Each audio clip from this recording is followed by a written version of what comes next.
Halo pemirsa Top Metro TV, pembunuhan berdarah di kawasan Tanjung Selamat, Medan, akhirnya menemukan titik terang. Polisi menangkap 2 orang pelaku yang ternyata adalah ayah dan anak. Motifnya bukan hanya soal dendam, tapi juga berkaitan dengan narkoba. Berikut laporan selengkapnya. Pembunuhan berdarah di kawasan Tanjung Selamat, Medan, akhirnya menemukan titik terang. Polisi menangkap 2 orang pelaku yang ternyata adalah ayah dan anak. Motifnya bukan hanya soal dendam, tapi juga berkaitan dengan narkoba. Berikut laporan selengkapnya. Inilah lokasi tempat Wahyu Agung 28 tahun ditemukan tewas bersimbah darah, tepat di depan sebuah minimarket di Jalan Tanjung Selamat, Medan. Kejadian ini terjadi pada 4 Juli lalu, sekitar pukul 3 dini hari. Pelaku diketahui adalah Maridon Tua Panjaitan 46 tahun dan anak kandungnya, Hendra Saputra Panjaitan 21 tahun. Keduanya ditangkap oleh unit Reskrim Polsek Medan Sunggal dan langsung ditetapkan sebagai tersangka. Motif pembunuhan ternyata berawal dari kasus pencurian handphone beberapa bulan sebelumnya. Hendra sempat mencuri ponsel milik Reza, namun persoalan itu disebut sudah diselesaikan secara kekeluargaan. Tapi api rupanya belum padam. Penyelidikan juga menemukan bahwa keduanya kerap mengonsumsi narkoba jenis sabu. Bahkan, handphone hasil curian sempat dijual untuk membeli barang haram itu. Maridon itu apa artinya? Panggilan aja. Coba, di mana cerita awalnya? Ini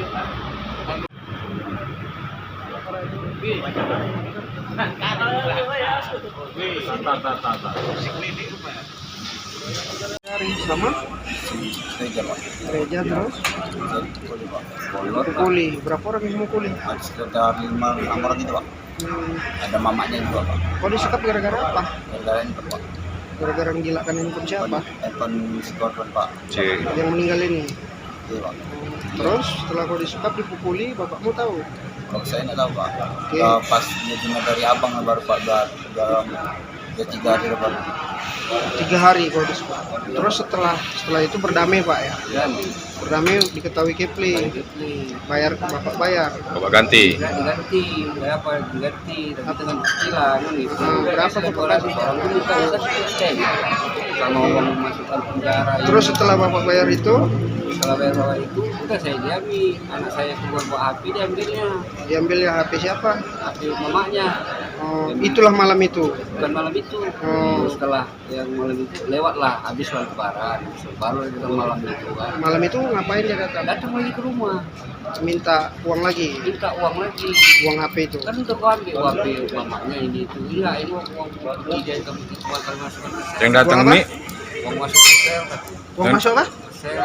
yang datang ini si Reza atau si korban? Si Reza datang ke rumah lagi. Korban itu. Jadi ributnya sama Reja, si korban mau memisah. Ikut melerai. Bisa mendebeki lah. Ngebeki. Belanya si Reja itu kan kawan ya dibelanya lah.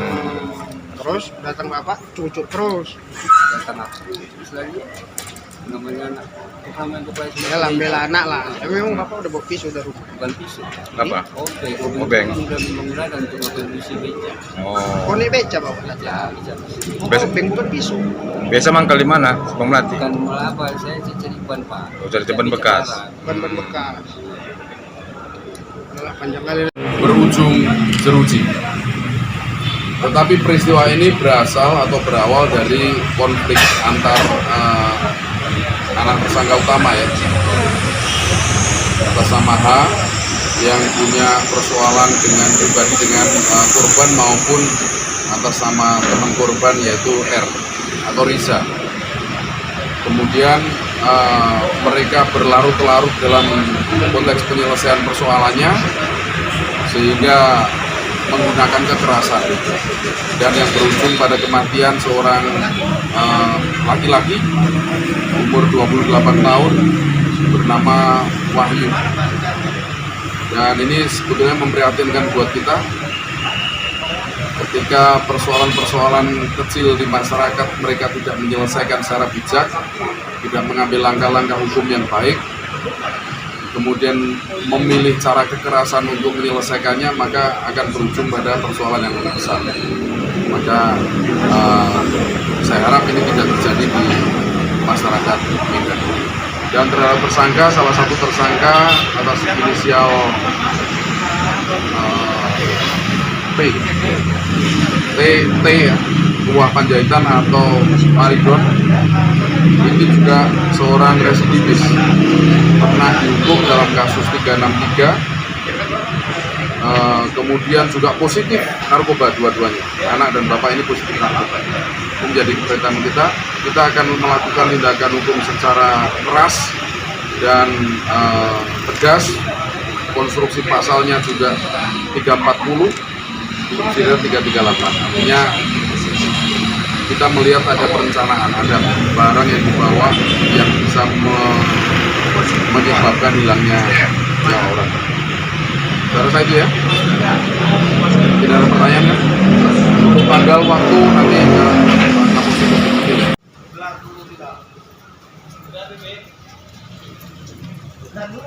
Kini, kedua pelaku mendekam di sel tahanan Polsek Medan Sunggal. Sementara polisi terus mendalami peran pihak lain dalam kasus ini, termasuk dugaan penyekapan yang sempat disebut oleh tersangka. Peristiwa ini menjadi pengingat bahwa dendam dan narkoba adalah kombinasi mematikan. Polisi mengimbau masyarakat untuk menyelesaikan konflik secara hukum dan menjauhi narkoba. Dari Medan, Suryanto, Top Metro TV, melaporkan.